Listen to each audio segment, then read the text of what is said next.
سنت کو توڑ رہے ہو، اپنی بیٹی کو سجا بجا کر طوائف کی طرح اس کی رونمائی کرا رہے ہو، یہ اپنی نیکیوں کو غارت کر رہے ہو۔ تمہارے مولانا بھی کہہ رہے تھے پانی بغیر دعا کے پیے تو پیاس بجھی، اور اگر دعا کے ساتھ پانی پیے تو پانی بھی ہوئی، عبادت بھی ہو گئی۔ یہ شادی بھی عبادت ہے، صرف نکاح پڑھانا سنت نہیں ہے بلکہ تمام تر طور طریقے سنت کے طریقے ہیں۔ مسلمانوں، وقت نہیں ہے میں تفصیل سے بات کروں، ہمارے علماء کریں گے، لیکن جو کچھ میں محسوس کرتا ہوں، کل میں بلوک میں بیٹھا تھا اور زیادہ تر زمین کے جھگڑے مسلمانوں سے مسلمانوں کے درمیان میں ہیں۔ ٹھگنے والا، دھوکہ دینے والا مسلمان ہے۔ میرے پاس 2-3 غیر مسلموں کی شکایت آئی، میرے بھائی زیادہ تر شکایت ہے مسلمانوں کی۔ کل میں ایک جگہ میت پہ گیا اور ایک جگہ دیکھا کہ ڈی جے بج رہا ہے اور 10-12 سال کے بچے ناچ رہے ہیں۔ میں جان رہا تھا کہ مسلمانوں کی بستی ہے، پھر بھی میں رکا اور پوچھا ارے انہوں ادھا بستی ہاری تو لاکھ سے مسلم ٹولی سے، بولے نہیں مسلمان چاہیے ہم۔ تمہارا مسلمان اور ناچ رہے ہو، شرم نہیں آتی تم لوگ کو؟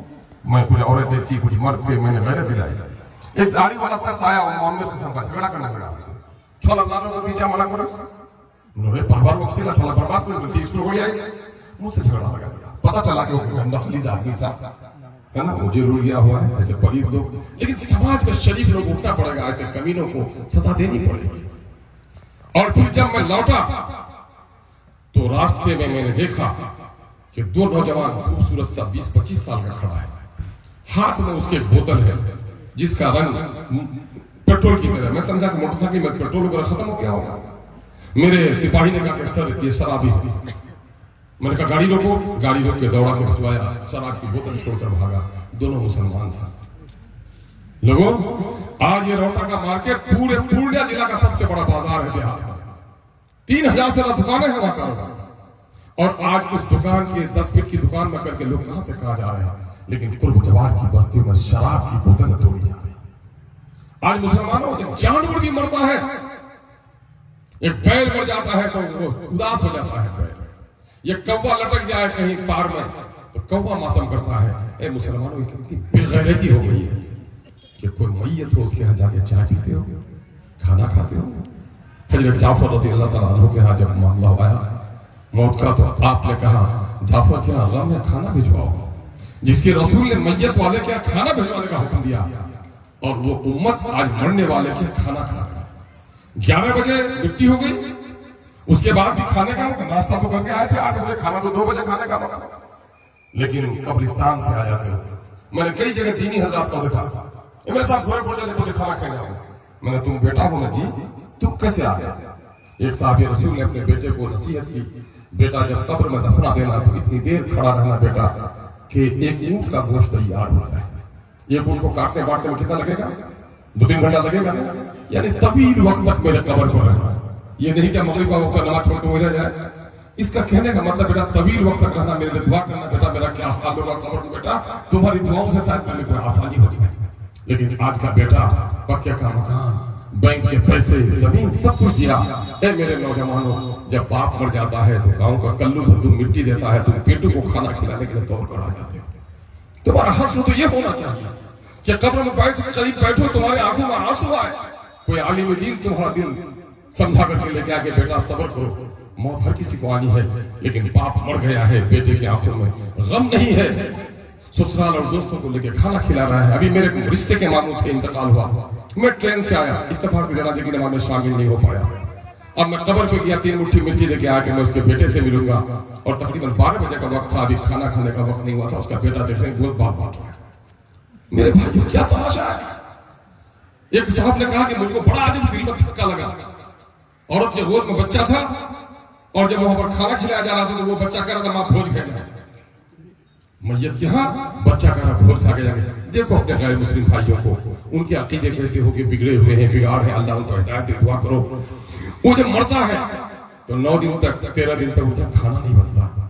جب ان کے سفید کپڑے میں خالی پاؤں، خالی بدن، جو احرام کی حیثیت ہوتی ہے، ان کی قریب قریب ملتی جلتی شکل اس کی ہوتی ہے، جب اداس رہتا ہے تو اس کا پوتا بھی سمجھتا ہے کہ میری دادی مری تو میرا باپ کو کتنا غم تھا۔ یہ غم نہیں ہے، یہ اپنے خاندان سے، اپنے خون سے رشتے کا ایک ثبوت بھی ہے۔ اسلام میں ماتم نہیں ہے لیکن غم تو ہے لوگوں، لیکن آج مسلمانوں کے موت کا غم بھی ختم ہو گیا ہے۔ غیر مسلموں کے ہاں تو نہیں ہے تصور کہ آخرت کیا ہوگا، ہمارے یہاں تو تصور ہے آخرت ہے۔ کہ مرنے کے بعد مجھے پائی پائی کا حساب دینا ہے. یہ ہماری کیا معاملات ہیں میرے بھائیوں. آئیے یہ مسجد ہے ہمارے, عہد کیجیے کہ ہم جو کچھ سنیں گے یہ جلسہ دین نہیں ہے, غلط فہمی سے اس کو دین مت سمجھیے. ہمارے علماء حضرات ہیں ان کے سامنے میں ذمہ داری سے میں کر رہا ہوں, یہ دین سیکھنے کا ذریعہ ہے. ہاسپٹل صحت نہیں ہے, ہاسپٹل بیماری کے علاج کا ایک مرکز ہے, لوگوں کے صحت یابی کا ایک مرکز ہے. ہاسپٹل جائیے اور آئیے, دوائی لائیے اور طاق پکڑ لیجیے, بیمار اچھا ہوگا. جلسے میں جاتے رہو آتے رہو, اور جو بات کہی جائے سنو نہیں تو کیا اس کو فائدہ ہوگا؟ نہیں ہوگا. آج پڑوسی کا حق ادا کرو, اپنی بستیوں کو یہ سود کی لعنتوں سے پاک کرو.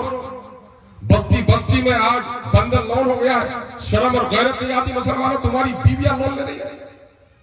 کسبین کہتی تھی پہلے, عورتیں گالی دیتی تھی تو کسبین بھی کہتی, میں نے کمانے والی, فارسی کا لفظ ہے, میں نے کمانے والی عورت. یہ شرم کی بات نہیں کو عورت کمائے, اور اس کا اشارہ ہوتا کہ جسم فروش کی طرح دی. آج شرم نہیں آتی. نانو نفقہ تم گئے تھے دلہا بن کے لے کے آئے اس کو, نانو نفقہ تمہاری ذمہ داری ہے. تمہارے بچوں کی پرورش و پرداخت, تمہاری خدمت اس کی ذمہ داری ہے. لیکن آج تمہاری بیویاں غیر مرد کے سامنے میں دستخط سیکھتی ہے, لون لیتی ہے. جس نے سودی کاروبار کا آغاز کیا اس نے خدا سے جنگ کا اعلان کیا, اور خدا سے جنگ کرنے والے کو اپنی بستی میں پناہ دے دو. کیا حالات تبدیل ہوگی؟ اپنے ماؤں کے ساتھ اچھا سلوک کرو. جارے کا دن ہے, یاد کرو ذرا سا, پیشاب کر دیے تھے بستر میں, ماں نے کتنے انداز سے کھویا ہے. آج جب ماں بوڑھی ماں کو بات بول دیتے ہیں, جھڑک دیتے ہیں. بھائیوں, اپنی ماں کے ساتھ اچھا سلوک کرو. اپنی ماں اور بہنوں سے بھی ہم کہیں گے, بھی مسجد میں مولانا سے صاحب سے ہم بات کر رہے تھے کہ دونوں طرف سے ناانصافی ہو رہی ہے. یہ موبائل کا معاملہ ہو گیا. پہلے ساس بہو میں جھگڑا بھی ہوتا تھا, وہ 6 مہینے بعد بیٹا آتا تھا, اس درمیان میں ساس بہو میں ملان ہو جاتا تھا. لیکن آج کل ساس بہو میں جھگڑا ہوا, چاہے تو بیٹا چاہے تو بہو, فوراً بیٹا کو ٹھیک کیا. اب وہی بیٹا وہاں سے گرج رہا ہے, اور کبھی کبھی ماں کو اتنا ڈانٹا کہ بہو کے سامنے ماں پانی پانی ہو گئی. یہ ماں کبھی روئی تھی, تم بیمار پڑ گئے تھے, تمہاری صحت کے لیے رات بھر روئی تھی. آج تم نے بہو کے سامنے اسے ڈانٹ دیا ہے, اپنی بے عزتی کی اسے مار ہے. یہ گھر کا کام ہے. لوگوں, اپنے بال بچوں کو موبائل کے فتنوں سے بچاؤ. آج بیٹیاں فرار ہو رہی ہیں, تم سمجھ رہے ہو کہ ہم 4 مئی بہت فرار ہو گئی ہے, موبائل لگے لو, بینک کا پیسہ نکلے لو. اس سے بچو. اپنے سامنے میں فون کرو. ہم لوگ کو بہت سارے لوگ فون کرتے ہیں, عورتیں فون کرتی, بیٹیاں فون کرتے ہیں کہ بولتے باپ چلی تو شوہر چلی, بولے نہیں مجھے چل رہی ہے, بولے بجا تو وہ آگے تک بات کراؤں گا. کہیں سے موبائل آئے, اپنی بیٹیوں کو اس کو ریسیو کرنے مت دو. بن بیاہتا بچوں کے ہاتھ میں موبائل مت دو. روز بیٹیاں فرار ہو رہی ہیں, اور بے شرف ہو باپ, بے غیرت ہو بھائی جو اپنی بہنوں کو بارات بھیجتا ہے. لوگوں ان سے پرہیز کرو اور اچھا سماج بناؤ. ملک میں جو حالات ہیں, مسلمان اس لیے آج لات جوتا نہیں کھا رہا کہ مسلمان ہے. مسلمان لات جوتا کھانے کی ایک بڑی وجہ ہے کہ مسلمان ہونے کا دعویٰ کرتا ہے اور عمل کے اعتبار سے مسلمان ہے. اللہ تبارک و تعالیٰ ہمیں کہنے سے زیادہ عمل کی توفیق عطا فرمائے. ایک آخری بات کہہ کے جاتا ہوں, اصلاح معاشرہ کیسے ہوگا؟ ماں بچے کو پالتی ہے, پیٹ میں دودھ پلاتی